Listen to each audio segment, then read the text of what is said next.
नमस्कार मंडळी, पुन्हा एकदा स्वागत करतो तुमचं आपल्या एका नवीन व्हिडिओमध्ये। मित्रांनो, अखंड महाराष्ट्रामध्ये पंचम हिंद केसरी सर्जाचे फॅन आहेत, त्याच्यामुळे सर्जा नक्की कोणत्या मैदानात पळेल या अपडेट आपल्या व्हिडिओमार्फत तुमच्यापर्यंत मी पोचवतच असतो।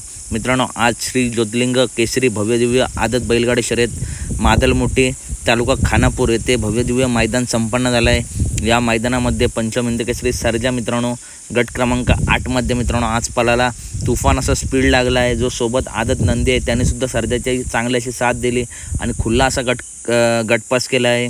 या मैदानाचं लाईव्ह प्रक्षेपण आहे पित्री लाईव्हवरती। आज चिमणगावला ओपन मैदानसुद्धा मित्रांनो चालू आहे, परंतु आज सर्जा मादलमोठी आदत मैदानात मित्रांनो आज सर्जा पाळला तुफान असा स्पीड लागला आणि गाडी आता सेमीसाठी पात्र झाली आहे। तर कशी वाटली व्हिडिओ नक्की सांगा। व्हिडिओ आवडली असेल तर नक्की व्हिडिओ लाईक करा, चॅनलला सबस्क्राईब करा, कारण बैलगाडी क्षेत्रातील सर्व अपडेट नेहमीच आपल्या चॅनलवरती येत असतात, त्यामुळे चॅनलला नक्की सबस्क्राईब करा। भेटूया पुढच्या व्हिडिओमध्ये। धन्यवाद मित्रांनो।